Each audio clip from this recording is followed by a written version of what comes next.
दोस्तों, हमारे channel competitors club में आपका फिर से स्वागत है। मंडी निरीक्षक उप निरीक्षक की तैयारी सीरीज में गणित विषय पर यह हमारा अगला वीडियो है। पिछले वीडियो में हमने वर्ग, घन, वर्गमूल, घनमूल और घातांक इनके विषय में जाना था, इनके बेसिक्स समझे थे। इस वीडियो में हम इनसे संबंधित प्रश्नों को हल करेंगे। तो पहला प्रश्न लेते हैं, वर्गमूल ज्ञात कीजिए। एक 625 का और दूसरा 2704 का। तो वर्गमूल ज्ञात करने के दो तरीके हैं। एक होता है गुणनखंड विधि। उसके लिए दिए हुए अंक को सबसे पहले उसके गुणनखंडों में बांटना होता है, उनके गुणनखंड निकालने होते हैं। देखते हैं 625 चूंकि 2 से भाग नहीं जाएगा, 5 2 7 और 6 13, 3 से भी भाग नहीं जाएगा, 4 से सवाल ही पैदा नहीं होता, इसलिए 5 से। तो 5 एकम 5, 5 दूनी 10, 5 पंचे 25, फिर से 5 से, 5 दूनी 10, 5 पंचे 25 और 5 पंचे 25। तो 625 का जो गुणनखंड है वो है 5 गुणित 5 गुणित 5 गुणित 5। 625 का जो वर्गमूल होगा वो हो जाएगा 5 गुणित 5 गुणित 5 गुणित 5। 2 के जोड़े में आप इसको बाहर ले आए तो ये हो जाएगा 5 गुणित 5 जो कि 25।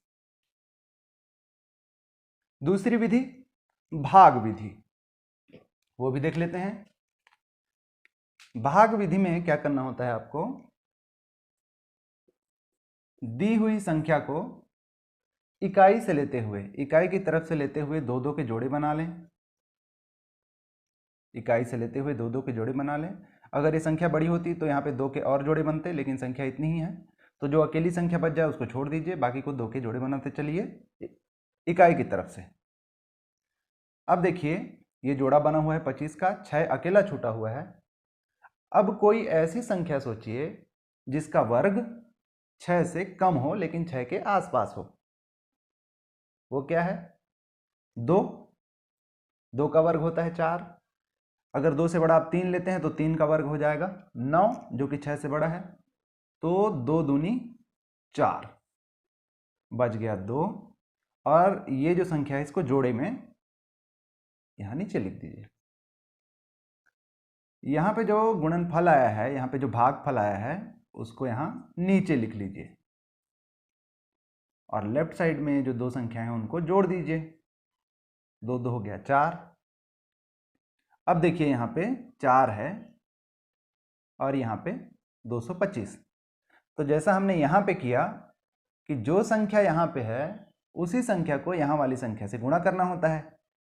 तो अब यहाँ पे जो संख्या बनेगी, 4 हमारे पास पहले से है, जो संख्या यहाँ पे हम लिखेंगे उसी संख्या को यहाँ लिखकर उनसे हमको गुणा करना होगा। तो अगर छोटी से छोटी संख्या भी लें, मान के लीजिए 0, मान के चलिए 0, जैसे छोटी से छोटी संख्या भी अगर हम लें 0 तो यहाँ पे 0 लेना पड़ेगा और 40 को 0 से गुणा करना पड़ेगा जो कि होगा 40। तो ये 225 से बहुत कम है। ऐसे कंडीशंस में हम क्या करते हैं, ये देख लीजिए कि अगर यहाँ पे 2 अंकों की कोई संख्या बनती है जो 40 से ज़्यादा बनेगी और यहाँ पे है 200 से ज़्यादा, तो हम क्या देखते हैं कि 4 पंचे 20 या 40 पंचे 200, 4 चौंक 16 या 40 चौंक 160, वो 225 से बहुत कम हो रहा है। तो 5 एक ऐसी संख्या लगती है, क्योंकि 40 पंचे हो चाहे 200, तो 5 एक ऐसी संख्या लगती है जो 200 से थोड़ी ज़्यादा यानी 225 के आसपास जा सकती है। तो हम करके देखते हैं 45, तो ये 5 यहाँ पे भी हो जाएगा, इसको इससे गुणा करना पड़ेगा। 5 पंचे 25, 5 चौंक 20 और 2 22, कट गया पूरा। तो यहाँ पे जो संख्या आई 25 वो होगा इसका आंसर। तो 625 का वर्गमूल क्या हो जाएगा? 25। अगली संख्या है 2704। तो हम क्या देखते हैं कि गुणनखंड विधि में छोटी संख्याएं जो होती है, छोटी संख्याओं का गुणनखंड तो निकालना आसान होता है, पर जैसे जैसे संख्याएं बड़ी होती जाती हैं गुणनखंड की संख्या भी बढ़ती जाती है, तो वो बहुत लंबा प्रोसेस हो जाता है। इसलिए हम कोशिश ये करेंगे, वैसे आपकी सहूलियत पर है, पर कोशिश ये करेंगे कि जब संख्याएं बड़ी हो तो उसको हम लोग भाग विधि से हल करें। देखते हैं अगली संख्या 2704। 2704 को हम भाग विधि से हल करके देखते हैं। तो 2704 इकाई से दो दो के जोड़े बनाते हैं हम, चलेंगे, ये दो के जोड़े, ये दो के जोड़े। अब देखिए कोई ऐसी संख्या जिसका वर्ग 27 या 27 के आसपास हो परंतु उससे ज्यादा ना हो। तो 4 का वर्ग होता है 16, 5 का वर्ग होता है 25, 6 का वर्ग 36, वो 27 से ज्यादा है। तो 5 ऐसी संख्या है जिसका वर्ग 27 के आसपास है। 25, यहां बचा 2, इसको जोड़े में उतार दीजिए यहां नीचे। फिर जो संख्या हम यहां लिखेंगे उस संख्या को यहां पे जोड़ना पड़ेगा, ये हो जाएगा 10। फिर से देखिए यहां पे 10 है, एक संख्या हमको यहां पे लिखनी है और जो संख्या हम यहां पे लिखेंगे उसी संख्या से उसको गुणा करना होगा। तो यहां पे 10 है, यहां पे 20 है, लगभग दोगुनी। या यहां पे अगर हम 0 भी लेते हैं, 100 लेंगे तो 200 लगभग उसका 2 गुना है। तो इसलिए 2 यहां लिखिए, 2 को इससे गुणा कर दीजिए, 204। तो 52 जो होगा हमारा आंसर होगा। ठीक है दोस्तों, अगला सवाल लेते हैं। 3 अंकों की वो बड़ी से बड़ी संख्या ज्ञात कीजिए जो पूर्ण वर्ग हो। 3 अंकों की बड़ी से बड़ी संख्या जो कि पूर्ण वर्ग हो। पूर्ण वर्ग हो इसका मतलब क्या कि उसका वर्गमूल निकले। हम जानते हैं 3 अंकों की सबसे बड़ी संख्या क्या है। 3 अंकों की सबसे बड़ी संख्या है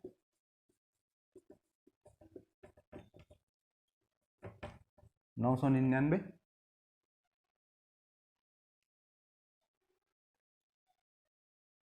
3 अंकों की सबसे बड़ी है संख्या है 999। भाग विधि से चलते हैं, देखते हैं अगर 999 पूर्ण वर्ग हो तो, अगर ये पूर्ण वर्ग हुआ तो भाग विधि से निकालने पर इसका वर्गमूल जरूर निकल आएगा। 999 इकाई से आते हुए 2 का जोड़ा बना लीजिए, ये एक अकेला छूट गया। अब ऐसी संख्या सोचिए जिसका वर्ग 9 हो या 9 से कम हो परंतु उसके आसपास हो। तो हम पाते हैं कि 9 तो जो है वर्ग है किसका, 3 का। 3 तिया 9, कट गया, ये 3 आपको यहाँ लेना है, 3 और 3 6, और यहाँ पे आ गया 99। अब देखिए अगर हम यहाँ 0 भी लेते हैं 60 होगा, और यहाँ पे है 99। तो 0 अगर लेते हैं तो 0 लेने का मतलब नहीं है, वो 0 हो जाएगा। 61 अगर लेते हैं तो 61 एकम 61, 61 एकम 61 लेना पड़ेगा हमको। अगर 62 लेते हैं तो 62 दूनी, वो 99 से ज़्यादा हो जाएगा, इसलिए हमको यहाँ पे लेना पड़ेगा 61 ही। क्या बच जाता है, 8 3 38 बच गया। हम क्या देख रहे हैं कि अगर 999 में से 38, चूंकि 38 शेष बच रहा है, 31 एक वर्गमूल है, जिस संख्या का भी वर्गमूल है 31, उससे 38 ज़्यादा है 999। तो अगर इस 38 को हम 999 से घटा दें तो जो भी संख्या बचेगी वो 31 का वर्ग होगी। तो 38 को 999 से घटा दीजिए, 961। तो 961 वो संख्या है जो 3 अंकों की सबसे बड़ी संख्या है। तो इसका हमारा आंसर हो जाएगा 961। अगला क्वेश्चन लेते हैं।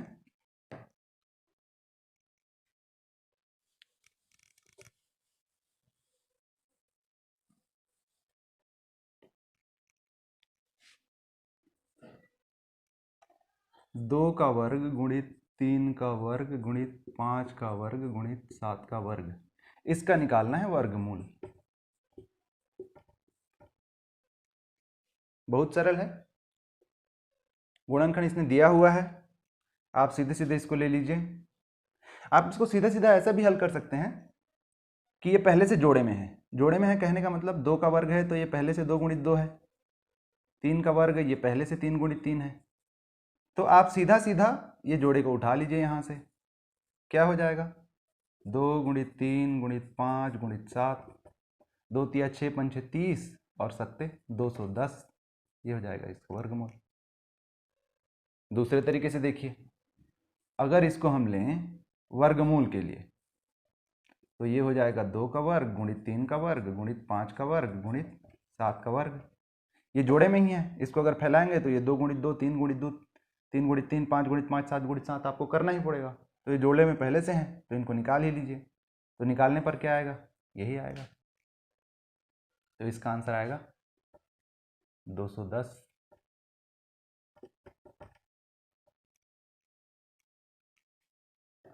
अगला प्रश्न लेते हैं।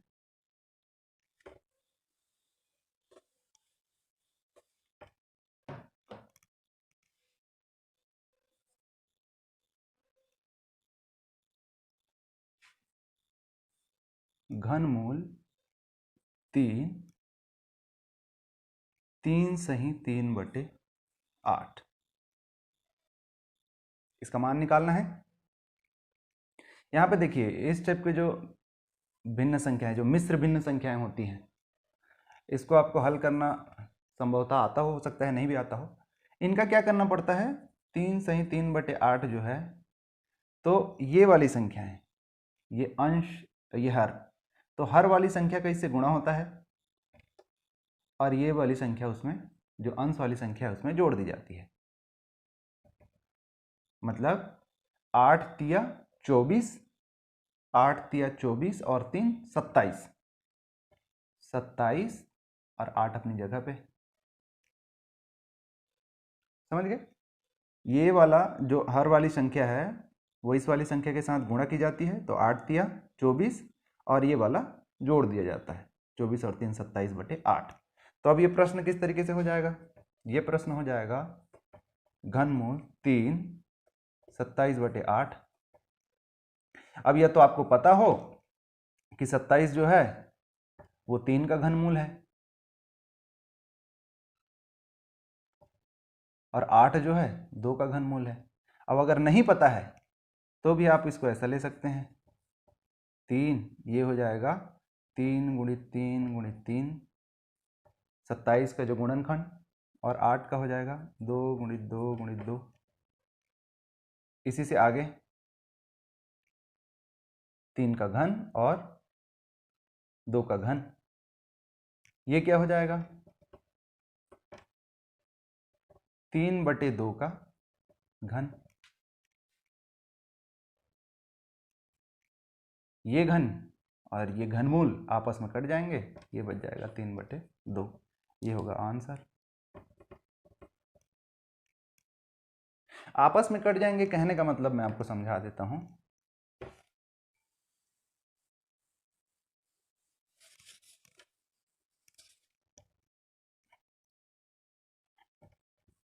ये 3/2 3, तो ये घनमूल की संख्या का जो ये चिन्ह है उसका मतलब ये होता है कि घात में 1/3। तो ये जो है 3/2 की घात में 1/3 है, और चूंकि ये 3 तो पहले से ही है यहाँ पे, तो ये 3 और 3 कट जाएगा और ये बच जाएगा 3/2। तो इसका आंसर हो जाएगा 3/2। अगला प्रश्न लेते हैं।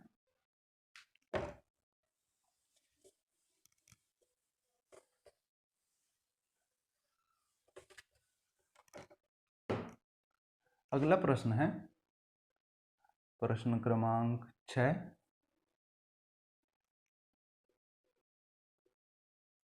√8 की घात 1/3।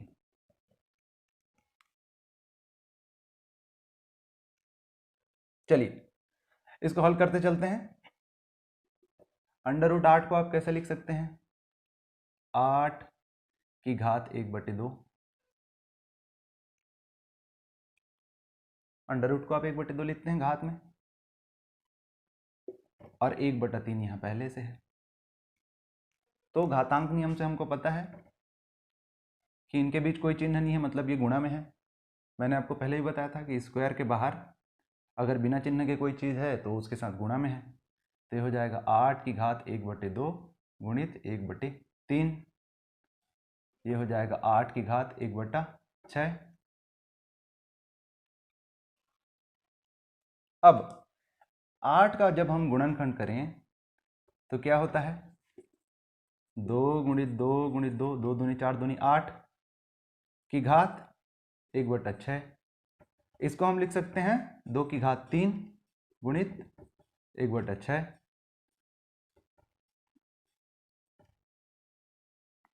कुछ नहीं है, इसका मतलब यहाँ गुणा में ही है। तो 2 की घात 3 गुणित 1/6, ये हो जाएगा 3 दूनी 6, 2 की घात 1/2, यानी कि √2। इसका आंसर हो जाएगा √2। अगला क्वेश्चन लेते हैं।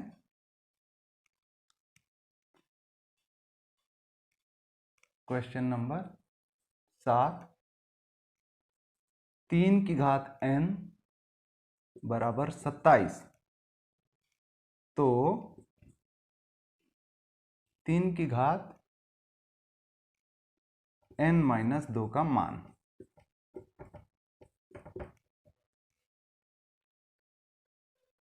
चलिए देखते हैं। 3 की घात n बराबर 27। 3 की घात n बराबर 27 को आप लिख सकते हैं 3 गुणित 3 गुणित 3, या 3 की घात 3। 3 का घात n बराबर 3 की घात 3। घातांक नियम से अगर आधार बराबर हो और उनके बीच बराबर का चिन्ह हो, यानी इधर की जो संख्या है और उधर की संख्या बराबर है और उनके आधार भी बराबर हैं, इसका मतलब उनके घातांक भी बराबर होंगे। तो यहाँ से n बराबर क्या हो जाएगा? 3। अब n बराबर 3 हो गया, इस 3 का मान यहाँ पे रख दीजिए। तो 3 की घात 3 - 2, जो कि हो जाएगा 3 की घात 1, मतलब कि 3। ये हो जाएगा इसका आंसर। अगला प्रश्न लेते हैं, और इस वीडियो का आखिरी प्रश्न लेते हैं।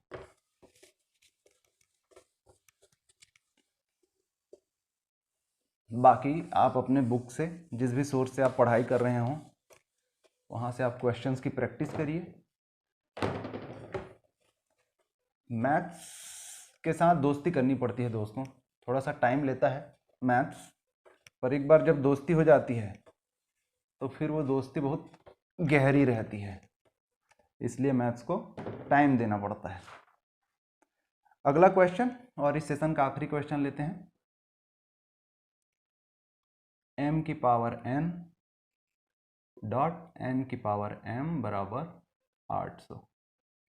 तो सामान्यतः हम क्या देखते हैं कि जब लेटर्स में होते हैं कोई संख्या, जब उसको हम वेरिएबल या चर के रूप में लेते हैं, तो उनके बीच गुणा के चिन्ह को गुणा ना लिखकर पॉइंट से दर्शाया जाता है। तो इसका मतलब है m की पावर n गुणित n की पावर m बराबर 800। चलिए हल करते हैं। m की पावर n गुणित n की पावर m बराबर 800 का गुणनखंड करिए, वो आएगा 2 गुणित 400, 2 गुणित 200, 2 गुणित 100, 2 गुणित 50, 5, 2 गुणित 25, 5 गुणित 5, 2 दूनी 4 दूनी 8 दूनी 16 दूनी 32, पंचे 160 और पंचे 800। ठीक, फिर इसको आप कैसा लिख सकते हैं, m की पावर n इंटू n की पावर m बराबर 2 को देखिए 5 की संख्या में है, 2 की घात 5 गुणित 5 की घात 2। आपको क्या समानता दिखती है कि जो यहाँ पे आधार संख्या है दूसरी संख्या में वो घातांक है, और जो यहाँ पे घातांक है वो दूसरी संख्या में आधार है। यहाँ पे हमको क्या दिखता है कि यहाँ पे जो घातांक है वो दूसरी संख्या में बेस है, और पहली संख्या में जो आधार है वो दूसरी संख्या में घातांक है। इसका मतलब m जो है 2 है, n जो है 5 है, तो m जो है 2 है, n जो है 5 है। इसका उलट भी हो सकता है, n जो है 5 हो सकता है, m जो है 2 हो सकता है। तो इसमें हमको निकालना था m इंटू n का मान प्रश्न में। अब कुछ भी पूछे, m प्लस n भी पूछे या m इंटू n भी पूछे या m बाई n जैसा भी पूछे तो आप निकाल सकते हैं। m इंटू n हो जाएगा आपका 2 गुणित 5 बराबर 10, तो ये हो जाएगा 10 आंसर। आशा करता हूँ आपको ये सब समझ आया होगा। तो जैसा मैंने आपसे कहा, मैथ्स के साथ दोस्ती करने के लिए आपको समय बिताना होगा, प्रैक्टिस करनी पड़ेगी। अगर अभी के लिए इतना ही। अगर आपको ये वीडियो पसंद आया तो प्लीज़ इसको लाइक करिए, अपने दोस्तों के साथ शेयर करिए, और हमारे चैनल कॉम्पिटिटर्स क्लब को सब्सक्राइब करिए। Thank you.